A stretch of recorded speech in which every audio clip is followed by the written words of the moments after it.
As Mary said in her introduction, truly, what a year. There were a number of things that were absolutely surprising, caught many of us off guard.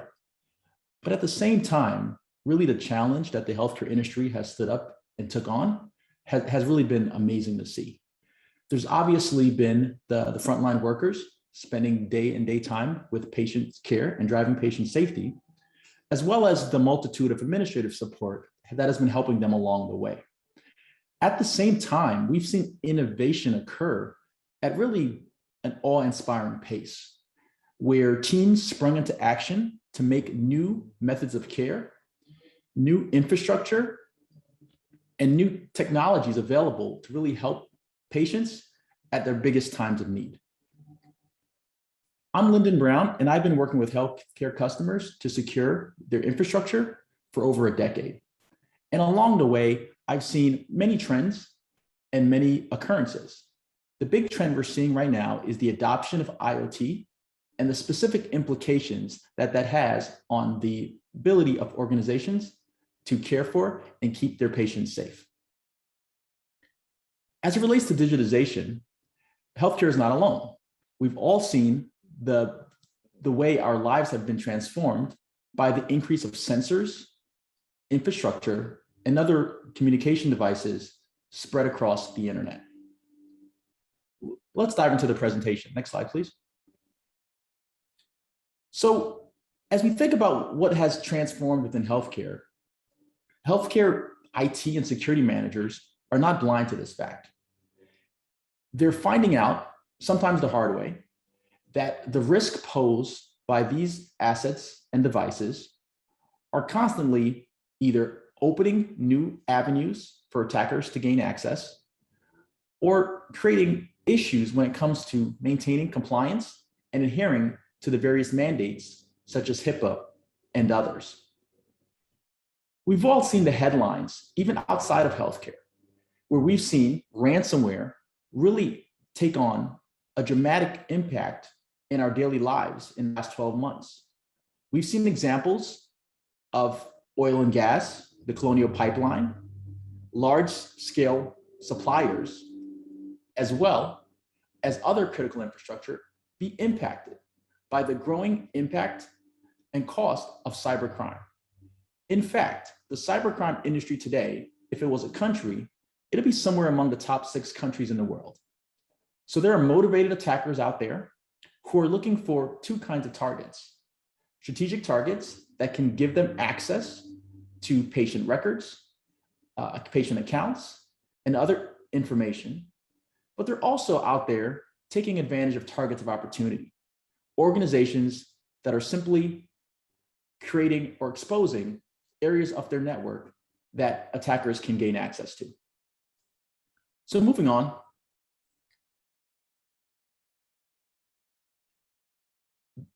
As we talked about the innovation that has occurred, and one of the quotes that I always kind of go back to is that the invention of the ship was also the invention of the shipwreck. Meaning, whenever there's an innovation, a great new change, there's also new problems that it creates. So we talked a little bit about the new technology that's enabling better patient care, better monitoring, better visibility, and also being able to have an integrated experience across these different devices. But the not so dirty little secret is that most of these devices were simply not designed with security in mind. They were designed to be sometimes low cost, to be energy efficient, to be quickly deployable, where security, if it was a requirement, was not in the top 10 requirements. So what we see is that the vast majority of internet-connected devices, often referred to as IoT, that are deployed in hospitals, that are deployed in other care locations, such as doctor's offices, et cetera, are deployed with very weak passwords, unprotected network settings and services, and they frequently lack basic hardening that would prevent an attacker from gaining access. This fact puts both the individual device at risk, but more impactful is the risk that it poses to the overall organization, where the particular patients or other devices that are directly connected to that device are at risk. But more broadly, we see that risk being federated across the organization. To put this into context, the Colonial Pipeline attack that I mentioned earlier, we now know that that occurred because of one single stolen password.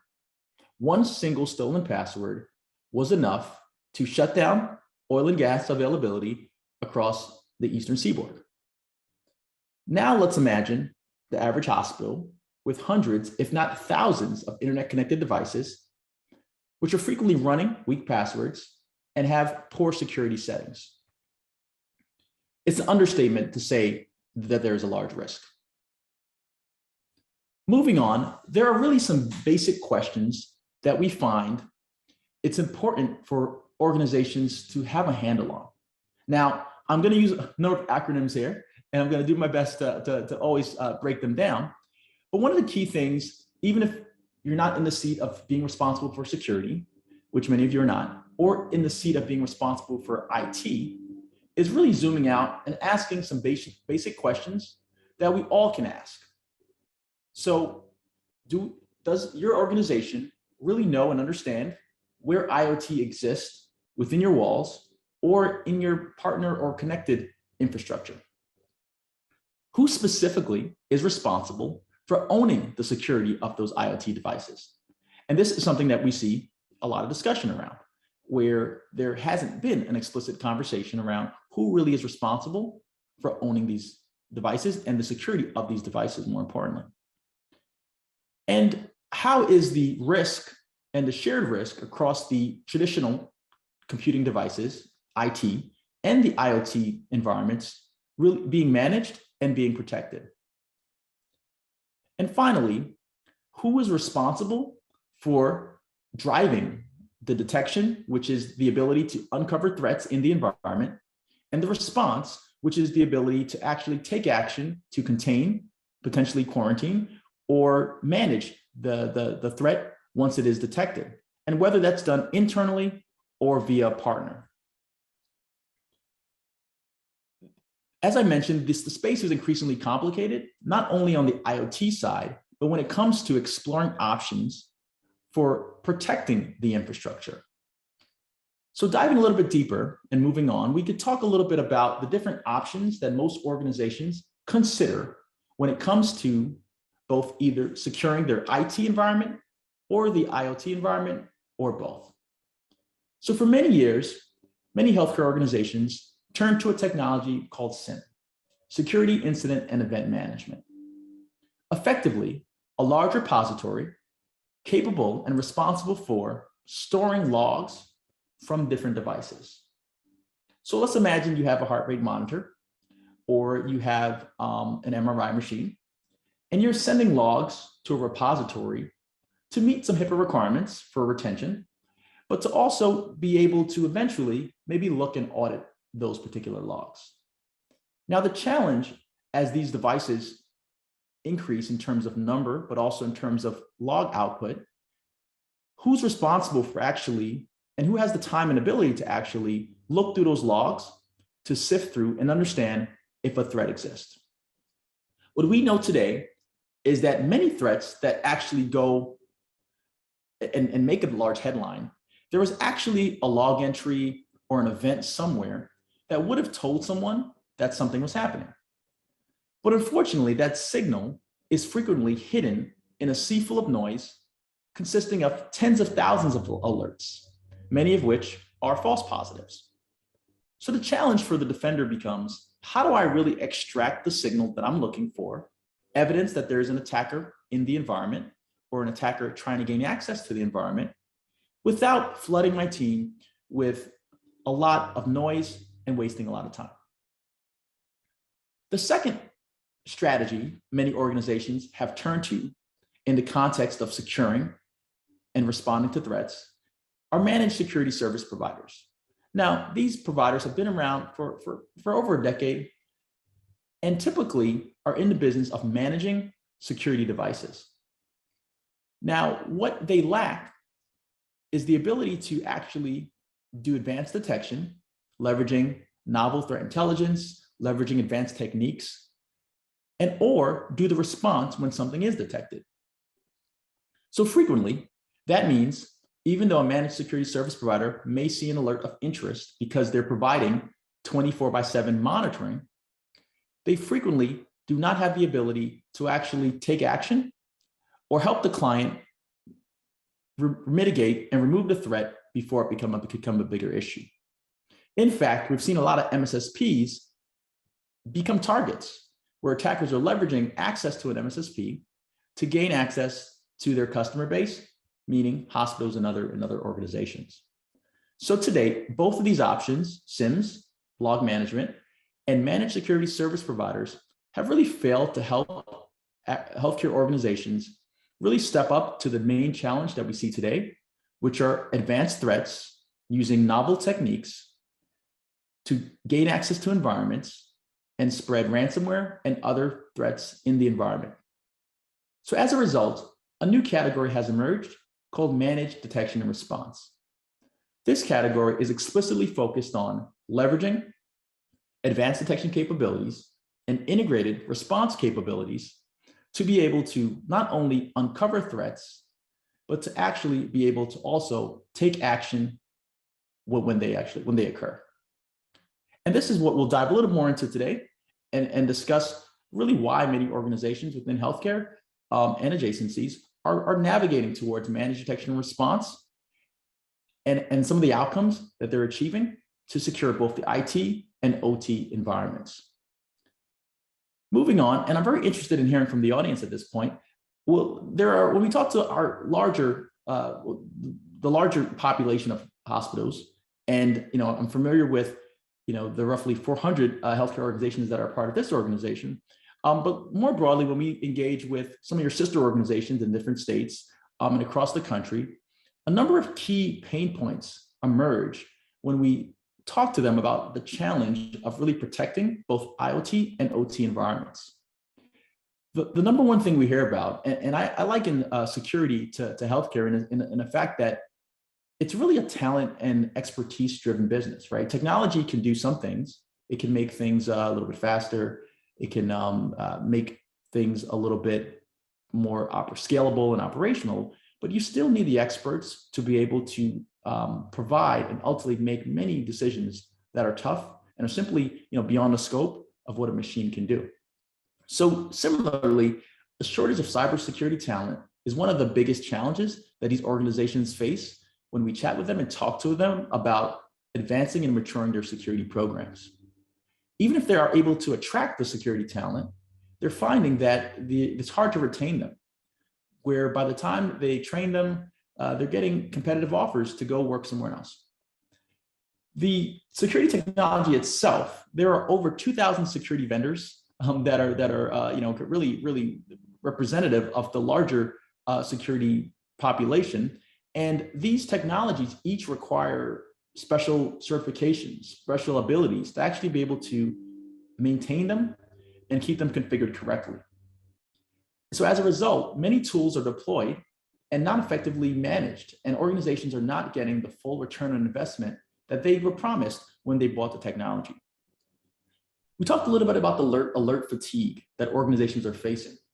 And this is similar to the old adage of the boy or the girl that cried wolf, where the more you get an alert and the more it isn't an issue, the more you're going to start ignoring or snoozing future alerts.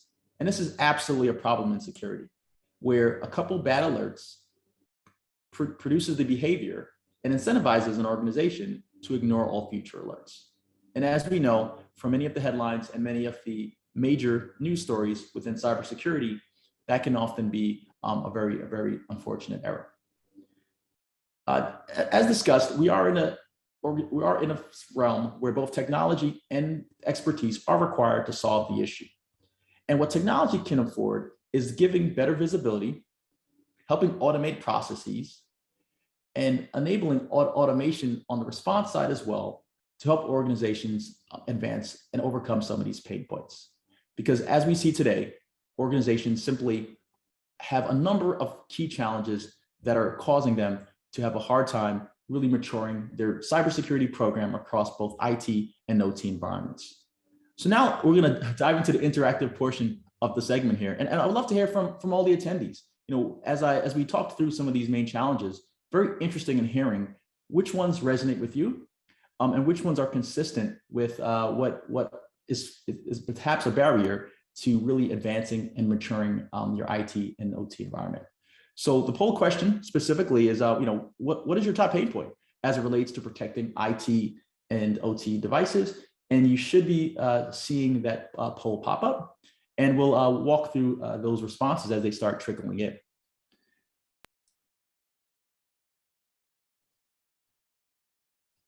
So great. So we're starting to see some results come in, and as expected, some of these things are really popping to the top, right? So we're seeing shortage of cybersecurity talent really being about number one for about 25% of those responses.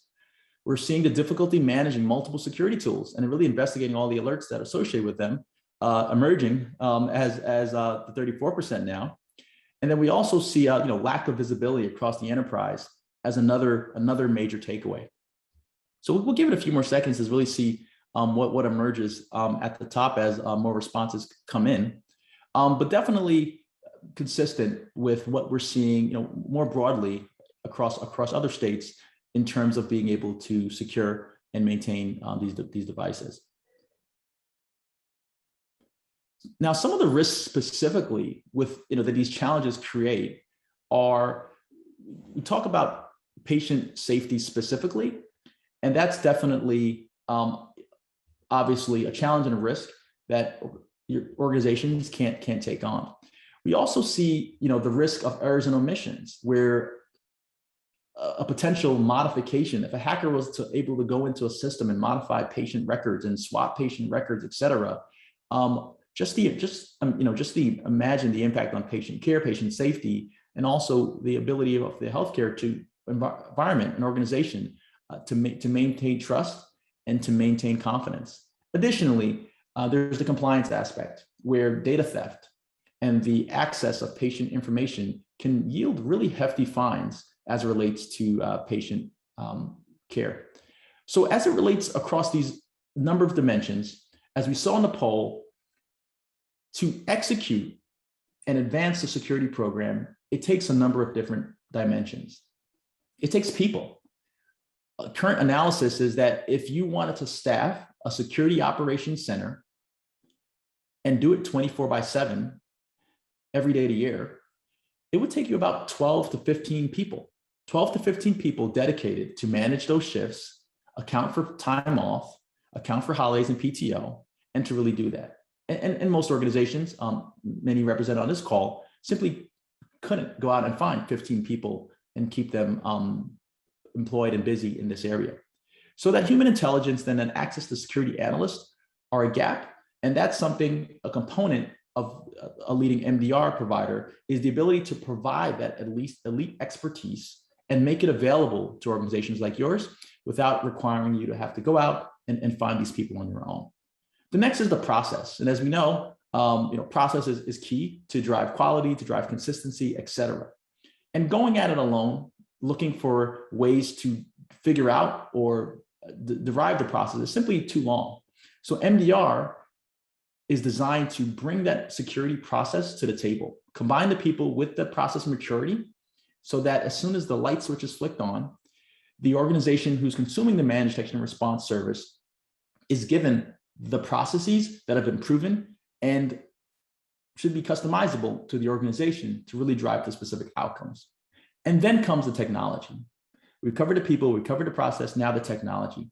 And this is where that 360-degree visibility comes into play, where IT, OT, logs, network, endpoints, all need to be instrumented, all need to be made available in a single pane of glass, supporting rapid detection and response of threats across these environments, whether those threats are ransomware or other variants or other threats that are common in this environment.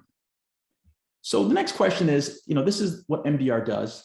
And moving on, we'll talk a little bit about how to evaluate MDR vendors and what we find customers looking for. So one of the top things we see healthcare organizations specifically looking for, they're acknowledging that they've already invested in technology and they want to leverage and use what they have.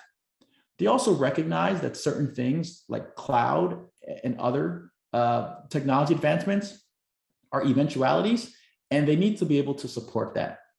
And a couple other areas here relate to being able to customize reporting to meet unique needs of the business, and also drive incident response. I always think about managed service providers that don't do response as like being kind of the dog that's chasing the bus, right? Like, what is the dog going to do when it catches the bus, right? So having a security provider who doesn't have a response capability really just makes for a very uncomfortable conversation if a threat is detected. So we absolutely believe that organizations should look for that integrated response. So just telling you a little bit about how we at least approach it at Pondurance, we can move on and we'll talk a little bit about the dimensions that we bring to the table. So we focus specifically on first helping customers have that 360-degree visibility. That means providing access across network, endpoint, log, and cloud, leveraging existing security investments so you don't have to reinvent the wheel and start from scratch. We all know that technologies that were built for yesteryear's problems typically don't work today, right? Scale, speed, other access requirements are all critical in being able to ensure that the technology itself will stand up to today's scale and other challenges.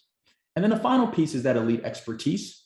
We believe that it's critical to have the people, the expertise, who know what to do when there's a challenge and can operate and be calm and cool under pressure, and help an organization and proceed with advanced threats by both detecting them and also responding to them. And as importantly, providing actionable recommendations to improve the security program overall. So we'll fast forward a little bit, and I'm very interested in letting you hear from one of our customers. So we can move on and talk a little bit about our customer spotlight, where one of our clients, a very large healthcare organization, was faced with a very big challenge. And moving on to the customer spotlight, we'll tell you a little bit more about exactly what they were facing. So they had facility across a number of locations, and they actually ended up being having an incident, and their law firm reached out and said, you got to talk to Pondurance. So what we helped them do was address the immediate issue, which was a ransomware event. And they've talked very publicly about this. In fact, they were on 60 Minutes a couple of weeks ago. So that's why we're able to talk about this.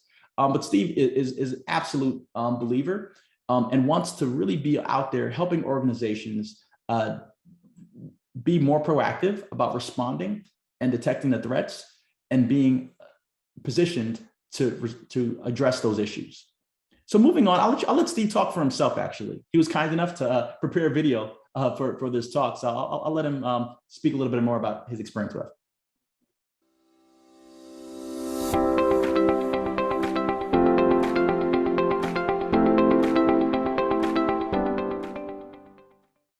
Well, my name is Steve Long. I'm the president and CEO of Hancock Health at Hancock Regional Hospital here in Greenfield, Indiana.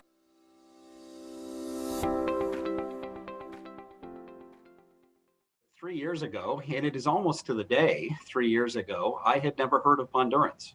Now, I wish in hindsight that I had heard of Pondurance before that, but I had not heard the name Pondurance, and we learned it very quickly when we went through the cyber attack. And over the last 3 years, we have grown to have a great relationship around our IT security, and we would not want to be anywhere else going through the pandemic and coming out the other side of it. And I will tell you that more and more of what we do is becoming based on the electronic technology. So, we're looking at cloud-based solutions. In fact, I met with a vendor just earlier today about taking our entire wellness program onto the cloud. And so much of what we do is electronic in nature that will only get to be more and more in the future. That makes the relationship that we have with Pondurance even more important. And as I tell my peers around the country, although we spend more now than we used to on IT security, it is a minuscule part of our budget compared to everything else, and yet probably the most important expenditure that we have. So we will continue to invest in that, continue to build our relationship with Pondurance, because that's going to be fundamental to our security going forward. And truly, it just speaks for itself in terms of customers being able to describe and explain their specific solutions. I definitely want to make sure we have time for questions. So, we have our team represented here at the booth. So definitely please reach out and connect with them. But Lisa and team, are there any questions for us, Mary? We have one question. What proven strategies do you recommend to address improvement in knowledge base to enhance compliance on the human element when technology cannot cover all elements of cybersecurity?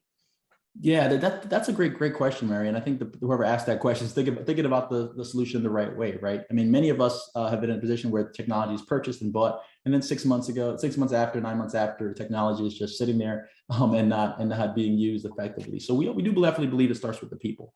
So when we work with clients, we have a framework that we're able to walk a client through and help them really understand where they are today and chart a path to where they want to go. That includes, knowledge management, that includes knowledge transfer, that includes training, right? We will go into organizations and help them, walk with them as they're establishing and building out their program, and also work with them to figure out what are the right solutions, right? Because technology can only support those pieces of it. So very, very great question. And I'm happy to talk with that particular inquiry after this as well.